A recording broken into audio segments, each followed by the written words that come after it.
Hi, this is Kevin Thomas with the At Home Film Festival. I mentioned yesterday I'm changing things up today, and what I'm doing is now one theme for a week, but I'm going to shoot them all right now in a row. So you could watch it all together at home. Then you could watch all these movies. You could watch one a day or all in a row. But I'm going to do 7 movies for 7 minutes or less. So I better start talking fast.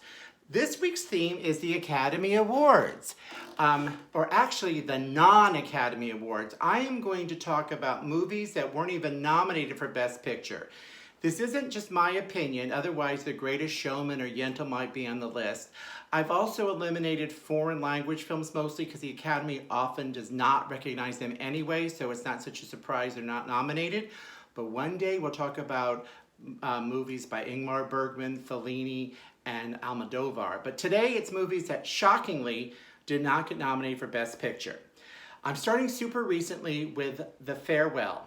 This movie came out last year and it got 0 Academy Award nominations. Not for picture, not for Awkwafina, who won or was nominated for at least 40 awards for Best Actress, but not the Oscar.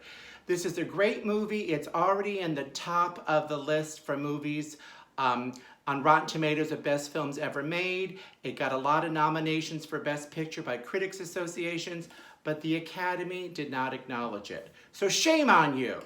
And let's move on to our next one, shall we? Let's go back to 1989 and Do the Right Thing. Do the Right Thing, yes, was not nominated. This movie won you over from the Fight the Power song at the beginning, danced by Rosie Perez. And this actually should have been the movie that started Oscars So White, because not only was this a great film, and it isn't totally about black people, there's Italians in it, we're all just people, but what made this movie great is it's being current and funny and dramatic, and it does have a point about black people are often ignored at the Academy Awards. The funny thing is, although it was a nice picture that won, Driving Miss Daisy won Best Picture, which is about a black man driving around an old white lady. So if that isn't Oscar So White, I have no idea what is. But let's keep moving on, because it's 7 minutes or less. Then we have 1981's Ragtime. This also was race-oriented with a proud black man that would literally not sit on the back of the bus. But it has a bunch of other characters. It's a great ensemble piece. And this one I'm not as shocked that it didn't get nominated for Best Picture, only because 1981 was a great year of films. Chariots of Fire won Best Picture. We had On Golden Pond, Atlantic City, Raiders of the Lost Ark, Reds. This movie got 8 Oscar nominations, which is the part that surprises me that it also wasn't up for Best Picture. I mean, quite frankly, I'm not a big fan of Chariots of Fire that won, and this totally could have taken the place of Atlantic City, but that's just my opinion. But with 8 Oscar nominations and none of them Best Picture, that completely surprised me. And going further back, 2001, A Space Odyssey.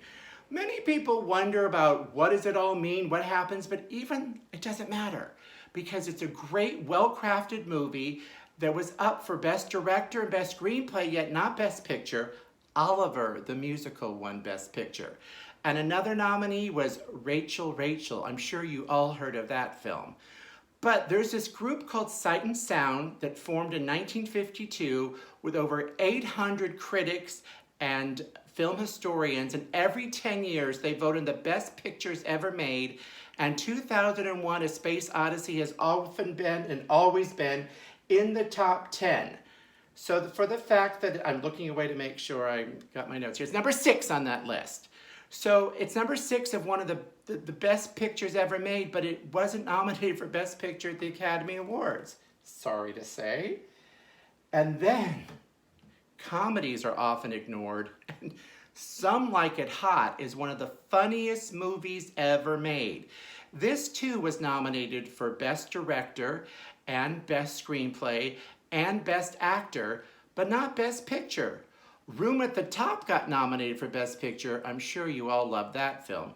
The winner was Ben-Hur, so it wasn't a bad year, but this didn't get nominated. Let's see, it's on the American Film Institute's list of best pictures of all time.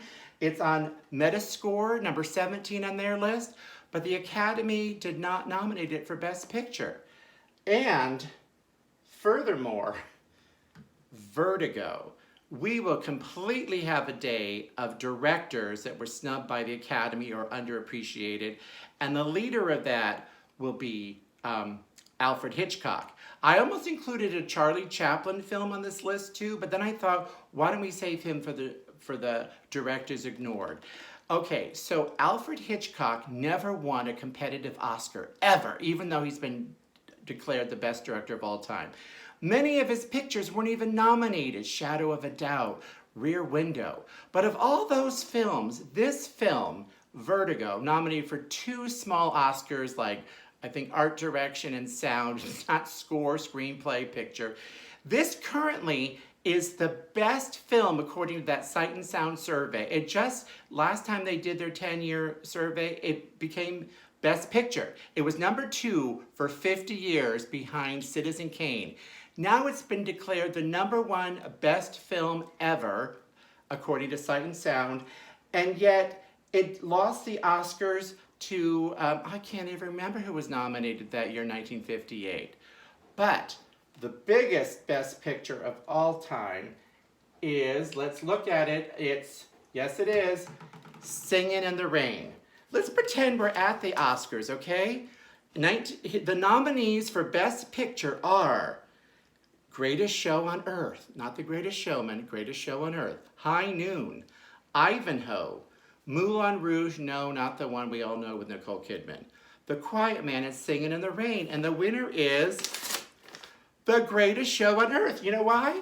Singin' in the Rain isn't even on that list. That's right. The Greatest Show on Earth, which has been voted one of the worst of the best pictures of all time, won Best Picture, and Singin' in the Rain didn't get nominated. And look, okay, how many times have we all seen Ivanhoe? What a hoe, Ivan! No. Instead, we've all not had the pleasure of seeing Singin' in the Rain. And let's look at its little facts here. It's on the Sight and Sound list of best pictures of all time. It's number 5 in the American Film Institute list of best pictures of all time.